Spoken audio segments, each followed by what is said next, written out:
Olá você telespectadora, olá você telespectador da Cultura Litoral. A partir de agora você acompanha a edição desta terça-feira do Opinião 2.0 e o Roberto Mohamed vai analisar as notícias com você. O programa começa com uma pergunta muito difícil para o Mohamed. E essa pergunta, Mohamed, eu não vou poder apresentar as alternativas de múltipla escolha. Você vai ter que cravar. É relativa ao programa de governo da Simone Tebet. Economia verde, governo afetivo e pauta social, né? Agenda social. Agenda social.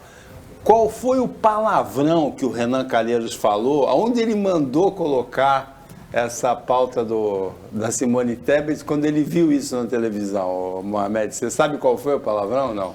Vamos emendar com a pauta seguinte, né, do Renan Calheiros, porque... Vamos fazer aqui um retrato do Renan Calheiros. Você consegue imaginar o Renan Calheiros vendo essa pauta na TV? Vamos fazer uma coisa, porque ele merece. O Renan Calheiros é o tipo da figura na nossa república que merece uns 5 minutos aqui da gente descrevendo a carreira do Renan Calheiros. Renan Calheiros surge como um aliado incondicional de Fernando Collor na campanha eleitoral. Se elege deputado federal por Alagoas na carona do grupo político do Collor. Estamos falando de 1989. Durante o início do governo Collor, Renan Calheiros tem um destaque justamente pela proximidade com o presidente que não se poderia imaginar um deputado federal de baixo clero. E ele assume uma posição de liderança. Os dois eram da política de Alagoas. E eram extremamente unidos. Né? O Renan deve a entrada dele na política ao Collor. Já no governo estadual, Collor, vamos lembrar, Collor era governador de Alagoas. O Renan deve, então, a sua carreira política a Fernando Collor de Mello. E todo o fenômeno que foi a eleição de Fernando Collor de Mello. É líder do governo, no primeiro ano do governo. E aí, de repente, quando percebe que o barco vai afundar, depois daquela famosa entrevista do irmão do Collor, pula do lado e defende ardentemente o impeachment. Ali ele já mostrou quem ele era. E o curioso é que o Renan mostra uma característica camaleônica que faz com que ele atinja cada vez mais evidência, tanto na política de Alagoas, quanto na política nacional. Atravessa o governo Itamar começando a ganhar corpo, explora o vácuo deixado pelo Fernando Collor, que tinha sido cassado, e se candidata ao Senado por Alagoas. Numa ascensão surpreendente. Durante o governo Fernando Henrique, ele fica naquele... Ele vai tentando ocupar espaços, mas ele não ganha tanto, mas ele vai subindo dentro do PMDB na época. E vai ganhando força dentro do partido. Com a eleição do Lula, Renan Calheiros atinge o ápice da sua carreira política. Se torna presidente do Senado, grande articulador do PMDB e extremamente próximo ao governo Lula. Acusado de todos os possíveis desvios de conduta que um parlamentar pode ter, inaugura aquela rotina de creditar sua fortuna a gado, que eu já disse aqui, que vaca de deputado federal e senador, cada vez que ela faz cocô no pasto, nasce um bezerro. Por isso que o dinheiro dele se multiplica. E aí, o Renan chega ao final do governo Dilma numa posição muito delicada politicamente. E por muito pouco, mas por muito pouco, ele não perde a reeleição no Senado. Foi muito em cima da hora, ele dorme não reeleito e acorda eleito por uma virada final nas urnas, por menos de 1%. Volta enfraquecido, logicamente, não tem mais o destaque que tinha nem no MDB, nem no Senado, mas ainda faz barulho. Mas se vê acuado pelo time do Bolsonaro. Não tem muito prestígio em relação ao Rodrigo, presidente do Senado, Rodrigo Pacheco, mas tenta de todas as formas se manter vivo. E manter-se vivo para o Renan Calheiros não é ser baixo clero. Manter-se vivo para o Renan Calheiros é uma necessidade dele. Ele foi eleito raspando, mas ele tem que ter proeminência. Aí veio a CPI, né? Aí veio a CPI onde ele pôde aparecer. Foi um presente para ele. Na CPI ele tenta ganhar destaque, ele tenta crescer, mas ele não tem de forma alguma mais relevância política, mas ainda lhe resta um pedaço, um naco do MDB. Simone Tebet ganha a projeção na CPI, mais até que o relator, e se torna uma liderança e vai brigar, porque ele desde o início já queria que o MDB migrasse para o Lula. O Renan sempre deixou isso claro. Por quê? Porque foi no governo do PT que o Renan atingiu o seu ápice político. Ele não tinha espaço no governo Fernando Henrique. Ele passa a se tornar uma grande liderança regional no governo Lula. Ele foi ministro da Justiça do Fernando Henrique, né? Mas ele não tinha o peso político no Congresso que ele teve com o governo Lula. Isso a gente sabe. Muitas vezes, Paulo, quando o político ocupa um ministério, é um prêmio de consolação, se ele não tiver relevância, e o Renan não tinha. O negócio do Renan é transitar nos corredores do Congresso. É ali que ele ganha força, é ali que ele se sente em casa. E foi no governo Lula que isso aconteceu. Então é lógico que para o Renan não tem nada a ver com gratidão, não tem nada a ver com apreço pelo Lula. Ele sabe que é num governo Lula, num governo do PT, que ele pode fazer o que ele mais gosta. E que certamente ele teria a gratidão do Lula o apoiando para o seu grande sonho, que é voltar a ser presidente do Senado. Porque o Renan tem mais 4 anos de mandato. Independentemente dele ter apoio político ou não em Alagoas, o Renan ainda tem 4 anos de mandato. Então, para ele, com o governo Lula, facilmente ele poderia colocar o nome e negociar com o Lula o apoio para ser o presidente do Senado do primeiro biênio com a posse do Lula. Isso é uma coisa que está clara para ele. E o Renan tem uma característica também muito interessante. Como ele trai a vontade, ele não tem lealdade, ele não tem ideologia, ele é aquele político que atropela os outros que lhe incomodam com a maior facilidade. E é o que ele está fazendo com a Simone Tebet. Ele é o articulador de uma corrente dentro do MDB que chegou ao escárnio de pedir a anulação da convenção. Porque o que ele quer é o MDB de início com o Lula. Porque, vamos esclarecer bem para o telespectador, porque ele pode não entender como é que essas negociações se dão. Negociar apoio no segundo turno é o apoio sem opção. Muitas vezes o partido não tem opção. Eu vou ter que ir para cá ou para cá, mas o preço se torna pouco. É barato o apoio no segundo turno. A não ser que ele seja decisivo, mas poucas vezes um apoio de segundo turno é decisivo. Eu vou dar um exemplo.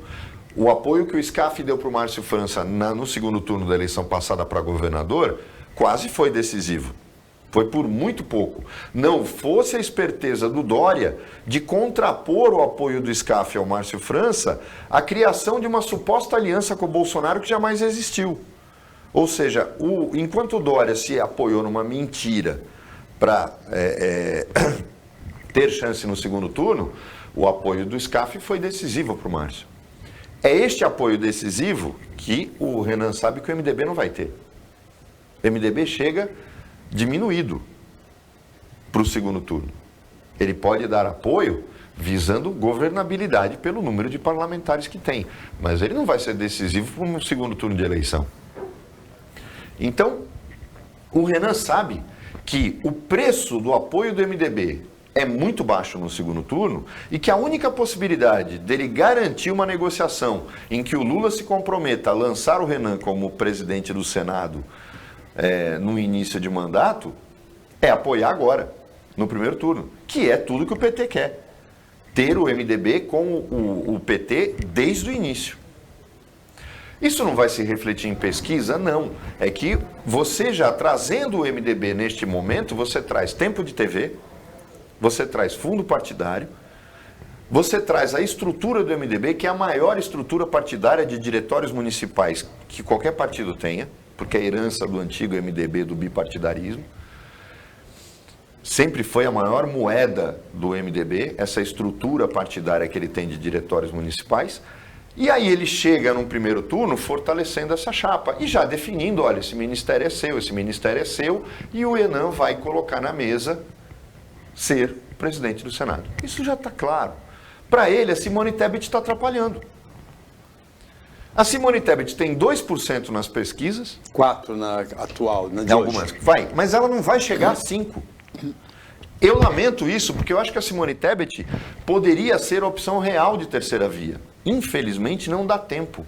Não há a menor possibilidade de tempo para que ela chegue, mas sem dúvida nenhuma, Paulo, é a melhor candidata para ocupar esse espaço de terceira via. E nem foi culpa dela, demorou muito, não se decidiu, não porque ela entrou na disputa desde o início. O que demorou foi a formação dessa terceira via, com o Dória querendo ser, aquela história do Moro, vou ou não vou. Eduardo Leite. E no final das contas, o Eduardo Leite, e aí no final das contas você teve esfacelamento da possibilidade de um candidato que centralizasse o discurso de todo mundo.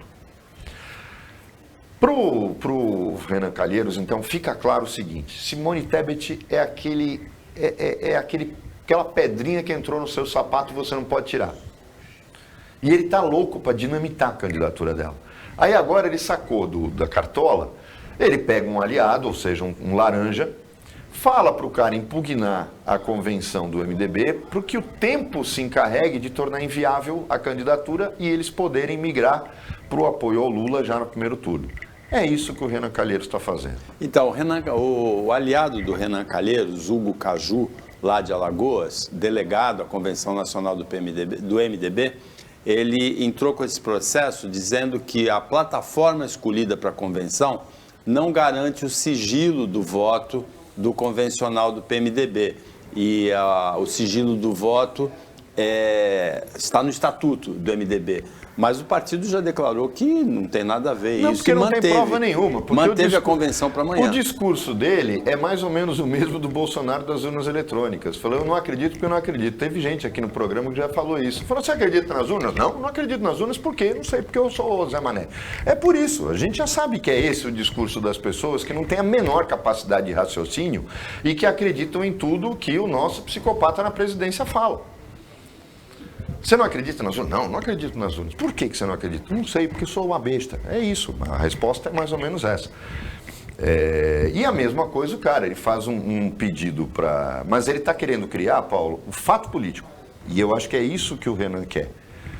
Criar o fato político. E isso ele já conseguiu. E ele vai dinamitando a candidatura da Simone Tebet antes mesmo dela ser oficializada. Renan Calheiros sendo Renan Calheiros. E não é só ele. Todos os governadores MDBistas do Nordeste preferem apoiar a candidatura do Lula, né? Isso sem dúvida nenhuma. Agora, o Renan está materializando, né? Articulando essa implosão da convenção do partido amanhã. Parece que não vai conseguir. Parece que o partido mantém a convenção e mantém a candidatura da Simone Tebet. Uma pesquisa IPESP é um instituto que foi formado pelos executivos do antigo IBOP, que foi vendido para uma empresa alemã, e eles montaram o IPESP. A pesquisa mostra, Mohamed, um dado interessante, assim. Primeiro turno, o Lula tem 44, o Bolsonaro tem 35, o Ciro aparece com 9, a Simone Tebet com 4, a melhor pesquisa para ela até agora, e o Janones com 2, Felipe Dávila tem 1, né?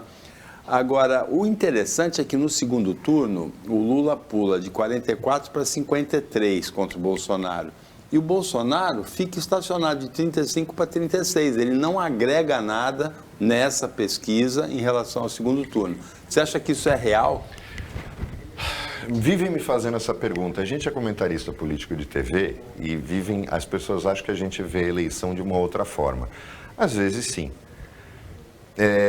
Eu acho muito difícil que o Lula cresça muito num segundo turno, mais do que a pesquisa fala. Que ele não ganha no primeiro turno, isso para mim já está favas contadas. Ele não ganha no primeiro turno, mesmo com toda a rejeição do Bolsonaro. Mas é difícil você imaginar qual o voto que migra para o Bolsonaro num segundo turno. Vamos pensar, vamos fazer um exercício pequeno aqui. Quem vota no Ciro? São 9, nós estamos falando de 9% dos eleitores. Metade deles vão votar em branco num segundo turno. Metade. A outra metade vai para o Lula. Isso é uma coisa natural. O Lula é um candidato, o Ciro é um candidato de centro-esquerda, e mais para a esquerda. E o discurso dele, embora ele esteja batendo nos dois, porque ele bate na polarização para tentar se viabilizar como terceira via, jamais vai migrar para o Bolsonaro. A gente nota que o discurso do Ciro é muito mais contra Bolsonaro do que Lula. E que jamais o eleitor do Ciro vai ter um perfil de migrar para o Bolsonaro. Isso é uma coisa que, para mim, é muito evidente. Estamos falando de 4,5%. O eleitor da Simone Tebet já é um caso mais para se estudar. Simone, Janones, o pessoal do Novo. Enquanto as lideranças, eu entendo que fatalmente vão migrar para o Lula. O Janones já declarou isso. Janones, a própria Simone. A Simone já deu a entender isso também. O Novo pode ficar neutro, mas é natural que o eleitor do Novo acabe indo. Nós estamos falando aí da possibilidade de chegar a 53. Qual deles vai para o Bolsonaro? Nenhum. Não tem. O Emael vai ver que o eleitor do Emael vai para o Bolsonaro. O Bolsonaro não consegue, ele não tem essa margem de manobra por causa desse discurso dele sem sentido. E outra, aquela reunião com os embaixadores, ficou evidente que o Bolsonaro tem como ideia fixa permanecer no poder. Isso assusta as pessoas. E as pessoas que estão aglutinando, que estão em torno dele, é aquilo que a gente não quer. E eu ouvi uma frase, Paulo, a gente já vai para o intervalo, mas é muito bom as pessoas refletirem. Qualquer erro que venha de um governo Lula, a gente consegue consertar depois. Os erros deste governo são de deixar a terra arrasada. E a gente está vendo o que está acontecendo na Amazônia. Isso é preocupante.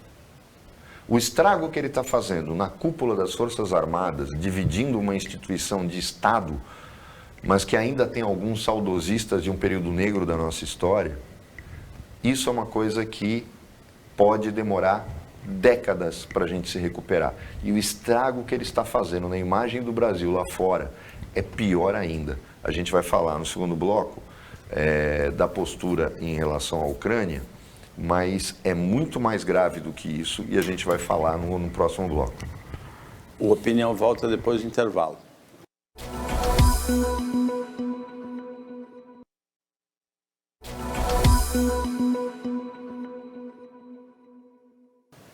Voltando com a Opinião 2.0, nesta terça-feira é o Roberto Mohamed que analisa as notícias com você. Uma dessas notícias vem do cenário internacional em relação ao Brasil. O presidente da Ucrânia, o governo da Ucrânia, acusou o candidato do PT, Luiz Inácio Lula da Silva, de fazer campanha pró-Rússia. E realmente a postura do Lula parece pró-Rússia mesmo, né? Na verdade, a postura do Lula vem de um problema da política externa do governo do PT, mas é um problema de política externa facilmente corrigível. E a gente assistiu isso durante o governo Lula. Que é de ser contra tudo. A posição dos americanos é essa, a gente vai tomar uma postura diferente. Isso é como raciocinam os petistas em relação à política externa. Eles têm nos Estados Unidos a baliza da posição que ele vai tomar. É contrária. O Bolsonaro é o oposto, mas ficou sem chão, porque era os Estados Unidos do Trump. Sem o Trump não adianta querer se aliar a eles, porque eles não querem o Brasil como aliado. E o Bolsonaro, ele quer fingir que ele é pragmático, quando na verdade é um grande erro. O Lula teve uma aproximação muito grande com a Rússia. E vejam só como o Bolsonaro, ele pende para cada lado, e eu já disse aqui várias vezes, que quem fala de a esquerda quer a Venezuela não é de esquerda nem aqui nem na China. A Venezuela é uma ditadura de um militar de segundo escalão que deu certo. que é o sonho do Bolsonaro. Quem segue a cartilha do Chaves de ponta a ponta é o Bolsonaro. O erro do PT foi ter apoiado a Venezuela dentro de um plano de criação de uma identidade latino-americana. É isso que as pessoas precisam entender, não era afinidade ideológica. Maduro não é socialista, o Chaves não era socialista. Tudo que o Chaves fez é o sonho do Bolsonaro. Armar milícias, agradar militares, dando espaços dentro do Estado. Quem está fazendo isso? Enfraquecer o judiciário e enfraquecer o legislativo. Quem é que está fazendo tudo isso? Toda esta e agradar a população com esmola. Quem está fazendo isso é o Bolsonaro. Não foi o governo Lula que fez isso. O governo Lula era a favor do desarmamento. O governo Lula não colocou os militares no poder. O governo Lula não entrou em conflito com o STF. O governo Lula negociava com o Congresso. Falou, isso não aconteceu. Vamos lembrar aqui que o último ano do governo Lula houve uma campanha muito forte no Congresso para autorizar um terceiro mandato. E o Lula não quis. Então, a gente tem que entender certas coisas para poder falar, porque a gente vai começar a falar um monte de bobagem. O governo Lula iniciou uma aproximação com a Rússia muito forte, por conta dessa questão de se colocar como um anteparo em relação à influência americana na América Latina. A gente pode olhar um exemplo claro, que foi a grande bobagem do governo Lula, de dinheiro jogado fora, que o Bolsonaro quis pegar carona esse ano, que foi de se aproximar da indústria russa de defesa, comprando aqueles helicópteros Mi-35, que já estão sendo desativados depois de 10 anos. Eu disse aqui, falou, os Bell Jet Rangers voaram na FAB 60 anos. 60 anos, Fábio, Paulo. Enquanto que em 10 anos o Brasil está aposentando por total incapacidade de fazer eles voarem. Os Mi-35 russos, que é um projeto da era soviética. Porque o grande problema do armamento russo é que ele, tecnologicamente, não tem dúvida, ele é muito bom. Ele está no mesmo nível do americano. Mas a indústria bélica russa tem um problema muito grave. E esse problema já é conhecido de todo mundo que na América do Sul quis comprar avião. Russo, por exemplo. A Venezuela tem 3 caças voando. Ela comprou um lote de mais de 30 Su-33 e não põe os aviões no ar. Por quê? Porque a Rússia não dá manutenção. Esse é o grande problema. O Peru também tem caças russos, eles não têm operatividade. Não tem mínimo operacional de aviões voando. Todo mundo que trabalha... Enquanto que o Brasil tem F-5 voando até hoje. Comprados no início da década de 70. Enquanto os Mirages, que o Brasil comprou 2 anos antes, pararam de voar, o F-5 está aí até hoje. Antes da chegada do Gripen, ele é o único caça operacional que nós temos, modernizado pela Embraer e pela Elbit, que é israelense, mas está voando até hoje. O equipamento americano tem essa qualidade, que é da durabilidade e da assistência técnica permanente. Enquanto isso, o russo não tem nenhuma. Ele te vende e diz, se vira. Os helicópteros já vão ser aposentados. O Brasil quis comprar aquelas baterias antiaéreas deles. Em 5 anos, 6 anos já não tem peça. Quer dizer, é uma atitude infeliz do Lula e uma atitude infeliz do Bolsonaro, que foi oportunista de pegar carona naquilo que já tinha se mostrado equivocado com o Lula.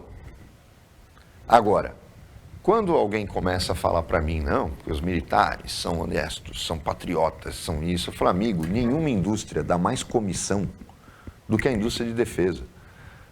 Quando eu vejo alguém querendo, em nome de um governo, falar em comprar equipamento russo, a gente sabe por quê.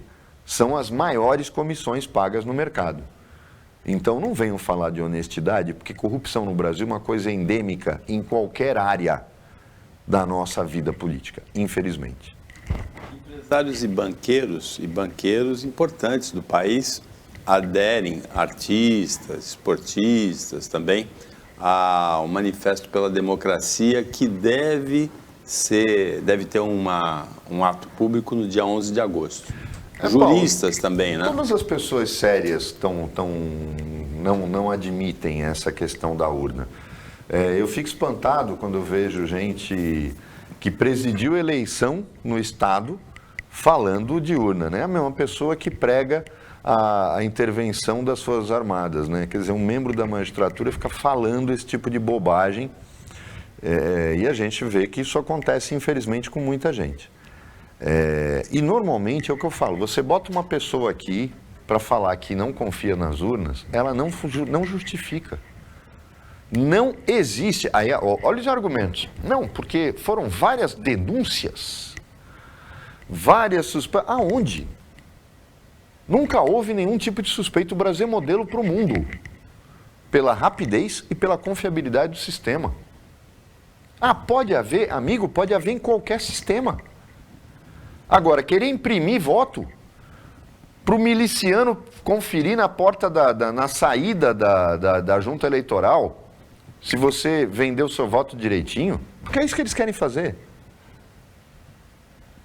Ora, já está virando piada. Eles não têm nível. É uma discussão ralé, uma discussão nula. E todo o conjunto da sociedade que pensa, obviamente, é contrário a isso e quer manter a confiança no sistema eleitoral. Uma coisa que chama atenção é que, além dessa situação, a gente nota que todos os movimentos sérios desse país não estão apoiando o Bolsonaro. Aí você vai buscar quem é que apoia o Bolsonaro. É aquele que não quer o Lula de jeito nenhum e acha que o Bolsonaro é a única aposta, e aí eu acho que está equivocado, né? Porque se ele fortalecesse os outros candidatos, a gente podia ter algum resultado. E de uma outra ponta, gente completamente desqualificada, que tinha vergonha de levantar a cabecinha por cima da areia nos últimos 25, 30 anos. E hoje se sente fortalecida para falar as atrocidades que vierem à cabeça. São os racistas, os ignorantes, os pitbulls, os violentos. A gente já está vivendo um momento nesse país, Paulo, eu tenho medo de briga de trânsito, porque qualquer psicopatazinho hoje está com uma arma na mão. Nós estamos voltando para um momento que a gente já não estava vivendo nos últimos 20 anos. E com uma desculpa tão absurda, se você estiver armado, você pode garantir sua segurança. Cara, se policial é desarmado, aonde que ter uma arma vai garantir sua segurança? Aí você pega um caso em 1000, em que o cara conseguiu reagir a tempo e coloca como modelo. Quando você arma a população, você está armando o crime, porque aquela arma vai passar para a mão do crime. Fora os golpes que já estão dando. O cara compra 45 armas legalizadas e faz um boletim de furto no dia seguinte. Isso está acontecendo direto. Eles estão entrando no radar da Polícia Federal? Estão. Mas a Polícia Federal tem os limites dela de atuação. Até porque nem o governo Lula, nem o governo Dilma, e muito menos o governo Fernando Henrique, se meteram tanto na cúpula da Polícia Federal quanto o governo Bolsonaro.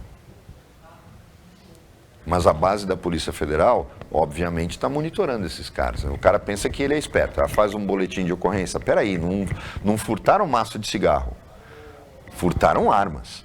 Então é lógico que você vai ficar no radar. Mas é inacreditável como este governo paulatinamente está destruindo as bases da nossa sociedade civil. E isso é imperdoável. Você fala sempre aqui da questão do porte ilegal de arma. Na Baixada Santista aconteceu na semana passada, um criminoso, já com passagens, foi preso com uma arma ilegal. Ele falou que a arma não era dele, Samuel Tiller, o nome dele. O dono real da arma se apresentou, levou a arma e ele foi liberado. No dia seguinte, na zona noroeste de Santos, ele matou o segurança de uma padaria, da padaria Galícia, e furtou os pertences dele. Ele foi preso, liberado na quinta-feira. Na sexta-feira ele matou o segurança da padaria. Na minha opinião, irresponsabilidade do delegado. Total irresponsabilidade do delegado que liberou. Porque a arma não é minha. Tá, mas você está fazendo o que com ela? Aí vai o dono, não, eu emprestei para ele levar. Não sei. O negócio não bate. Porte ilegal de arma é porte ilegal de arma. É flagrante e inafiançável. Acabou, não tem o que conversar. Então, o problema é quando você pega uma autoridade policial que, embalada por um psicopata na presidência, começa a achar que pode tudo. Você vai, a conduta do delegado foi completamente irracional. Não, a arma é de outra pessoa. Você está portando arma e o delito tipificado é portar arma.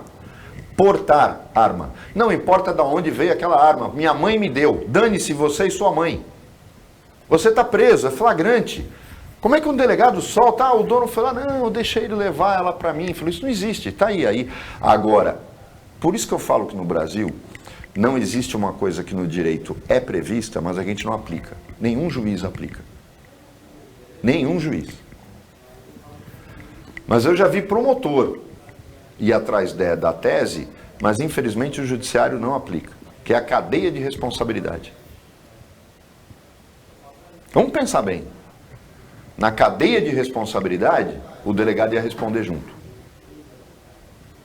Porque ele descumpriu, na minha opinião, de forma inequívoca a lei, e aí permite que o cara saia e cometa um crime. O dia que nós tivermos a cadeia de responsabilidade estabelecida no nosso direito penal, a coisa muda. Na semana passada também o jornal Folha de São Paulo apontou o caso de uma arma, um fuzil Taurus, que foi registrado como colecionador ou como atirador para um criminoso com 16 processos, incluindo homicídio e tráfico de drogas. Como é que esse foi cara em 2021, consegue, né? Como é que esse cara consegue um registro de colecionador de armas no Exército? Em primeiro lugar, por que o Exército faz isso? Eu nunca entendi isso. São duas coisas que eu não consigo entender. Por que o Exército ainda cuida de carro blindado e certificado de colecionador de arma? O que o Exército tem a ver com isso? É a polícia que tem que ver com isso. Porque ela que vai arcar limpar a sujeira depois. Eu nunca entendi, Paulo, por que o Exército cuida disso? É herança da ditadura e que ninguém muda. Lógico que com esse governo não muda. Mas é um absurdo. Quem tem carro blindado sabe a palhaçada que é para você conseguir regularizar o carro. A transferência. Aí você pega um tenente de NPOR que demora 60 dias para não fazer nada. É isso que eles fazem. Nada. Não tem fiscalização de absolutamente nada, não tem impedimento de nada. Eu não sei para que eles ainda são responsáveis por duas coisas, na minha opinião, cruciais. A questão de blindagem de carro e, segundo, a questão da autorização para que você seja colecionador de armas. Quem tem que cuidar disso é a polícia. Não é, em nenhuma hipótese, as Forças Armadas. O Opinião 2.0 volta depois do intervalo.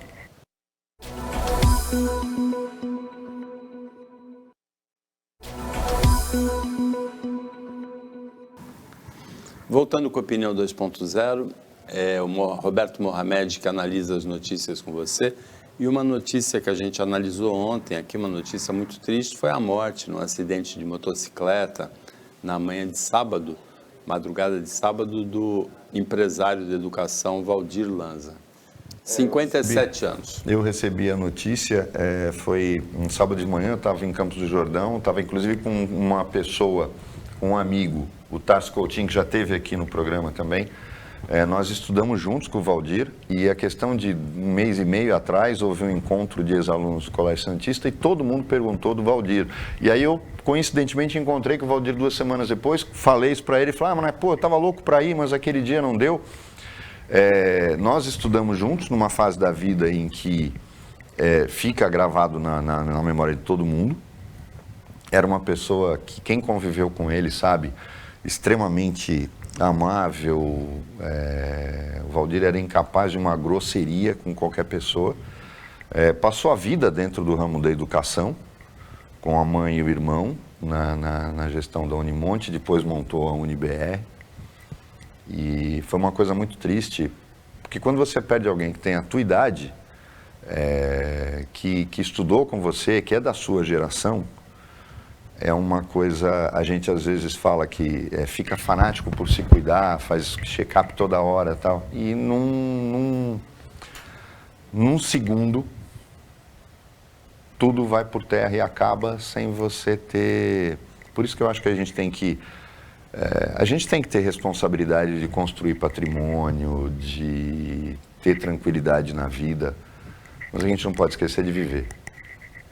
Eu acho que isso é o mais importante, porque as coisas podem acabar muito rápido. É muito triste quando... Foi uma notícia muito triste.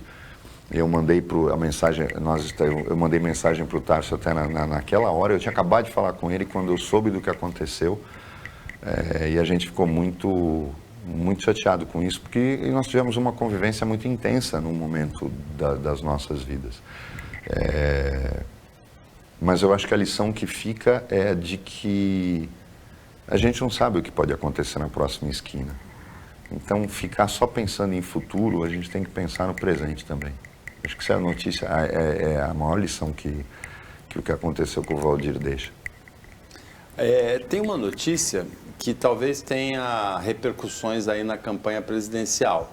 O autor do atentado ao presidente Jair Bolsonaro, quando ele era candidato em 2018, Adélio Bispo dos Santos, aquele atentado em Juiz de Fora, uma facada, ele passou por uma perícia médica ontem e pode ser solto. Tudo indica que o cara realmente tem problema mental, né? Isso para mim ficou muito evidente.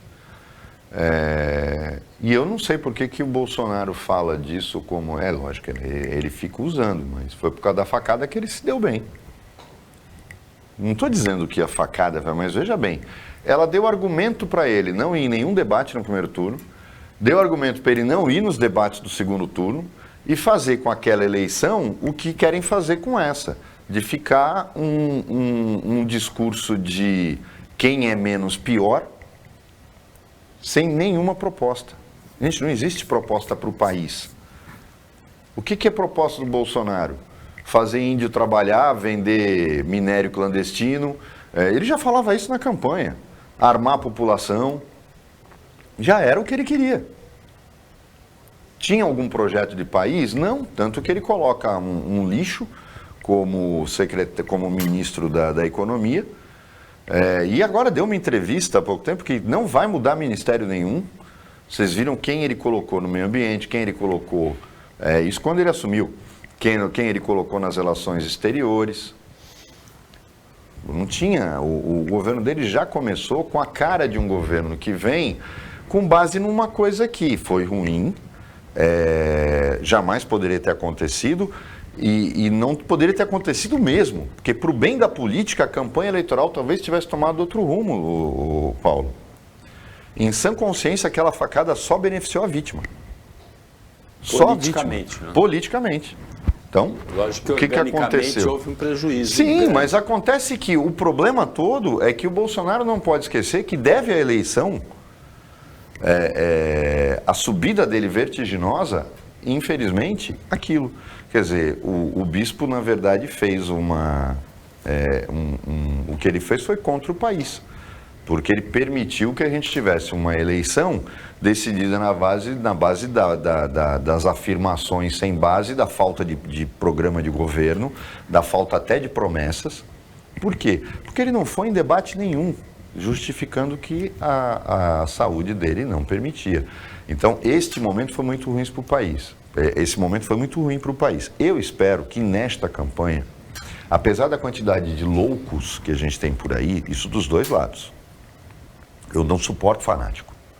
Eu não admito fanático. Eu não consigo chegar perto de fanático. Então, quando você tem fanáticos dos dois lados, eu temo que esta eleição possa ser tumultuada por esse tipo de coisa. Eu espero que a segurança dos dois principais candidatos seja levada muito a sério, para que a gente não tenha mais nenhum episódio como esse.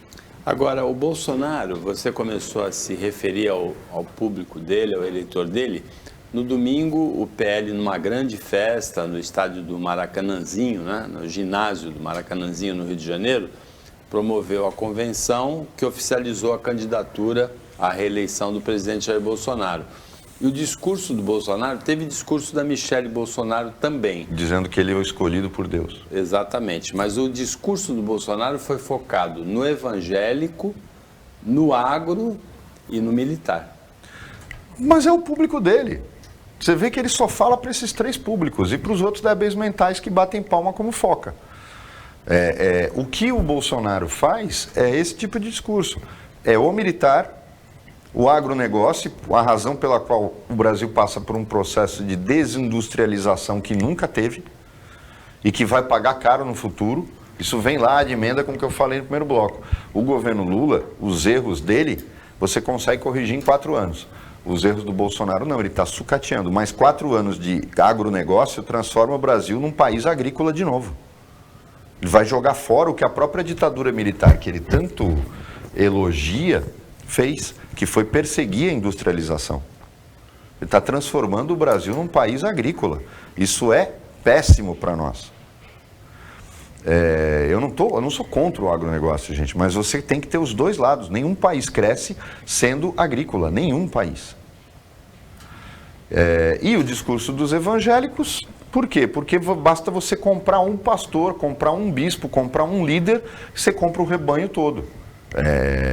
Você não precisa fazer muito por todo mundo, por exemplo. Se você tem o apoio do Edir Macedo, os caras vão passar o mês inteiro nas igrejas dizendo para votar no Bolsonaro. Então é lógico que ele faz esse discurso em cima desse povo, desse tipo de público. Primeiro, porque barateia.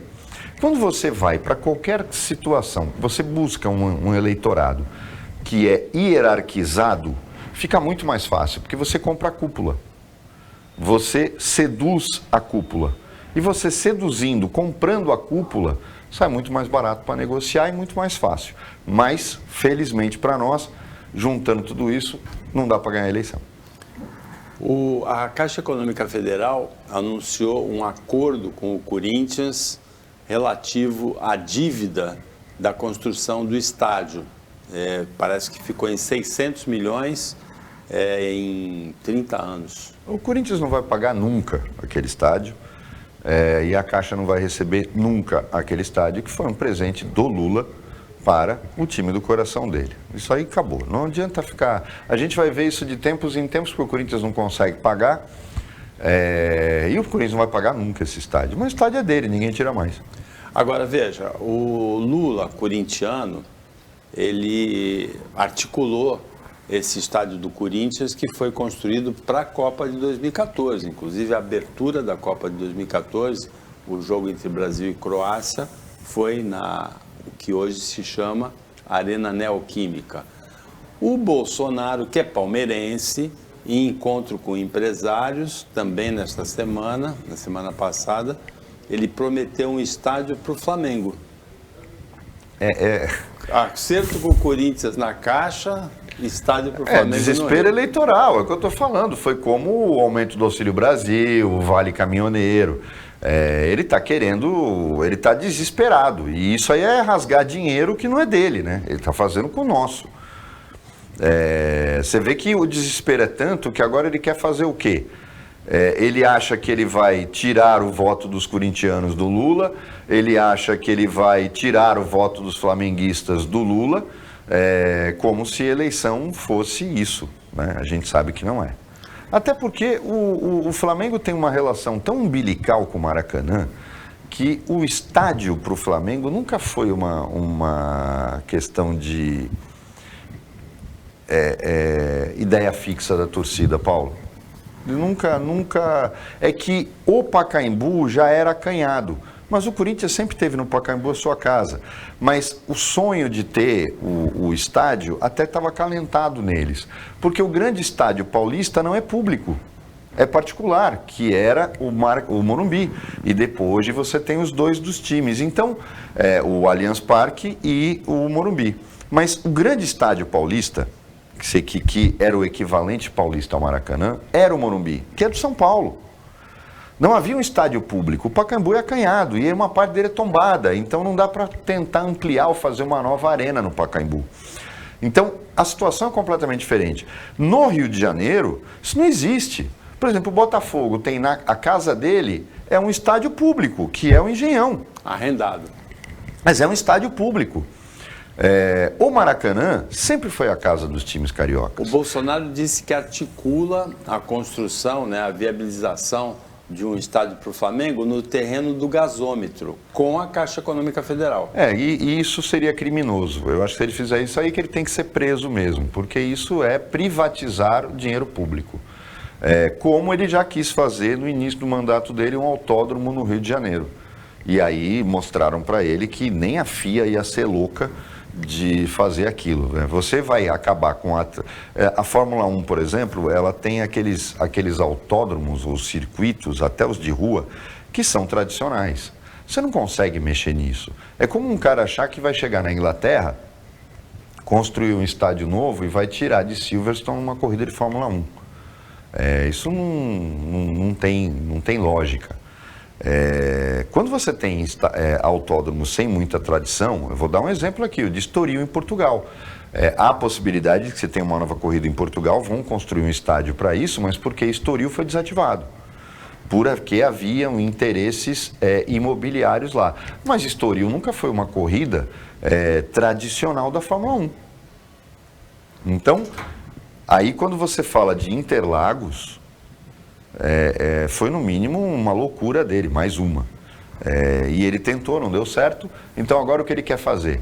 Ele tenta manipular a torcida do Flamengo. Mas eu não sei porquê, Paulo, eu não consigo ver isso dando certo.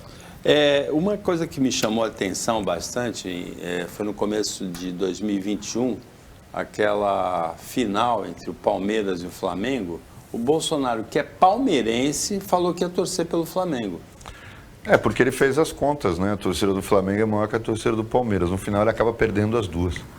Opinião 2.0 chega ao final. Nós agradecemos ao Roberto Mohamed a participação como comentarista, a equipe técnica e de jornalismo do Sistema Costa Norte. Agradecemos a você que acompanhou a gente em mais essa edição. Até amanhã, nesse mesmo horário de 15 para 1 e a representação um pouco depois da meia-noite. E uma ótima terça-feira para você que você merece.